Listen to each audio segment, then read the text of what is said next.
Is there a time bomb ticking? US President Donald Trump and North Korean Chairman Kim Jong-un are heading towards Pyongyang's deadline for a denuclearization breakthrough. But are they set for a last-minute deal or a return to the brink of war? The indications are, at this point, that both sides are gearing up for the latter. Last weekend, the North said it had carried out a very important test that will have an important effect on changing Pyongyang's strategic position in the near future. Considering South Korea's defense minister later officially confirmed it was a rocket engine test at the North's Dongchang-ri site, which Chairman Kim promised last year to dismantle, it bodes ill for what comes next. We saw how in 2017 an engine test at the same site preceded ICBM launches. It was the year President Trump threatened North Korea with fire and fury, before 2018 ushered in dialogue and hopes of peace. So now, with 2020 vision, what will the new year bring?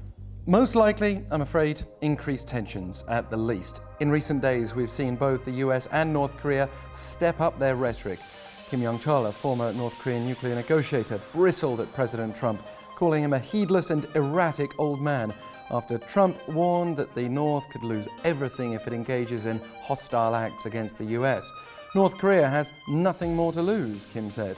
The North's ambassador to the United Nations, Kim Sung, also recently said that denuclearization's already been taken off the negotiating table with the US. Aside from rhetoric, satellite imagery indicates that North Korea could be set to resume its nuclear development at Yongbyon, in addition to potentially honing its missile capabilities, a combination that would force a response from Trump, who has repeatedly pointed to the absence of North Korean nuclear and long-range missile tests as confirmation that dialogue has been working.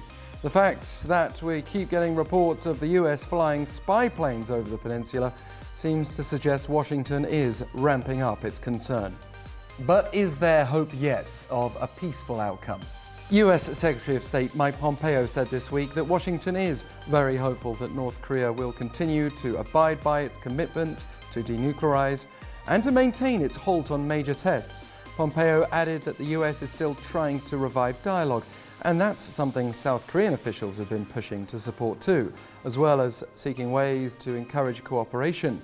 The trouble is, Pyongyang seems willing to call President Trump's bluff when he speaks of using his powerful military if needed. And while it does seem true that both Seoul and Washington seem very unlikely to consider a military option against North Korea, except as an absolute last resort, a miscalculation could be disastrous for everyone.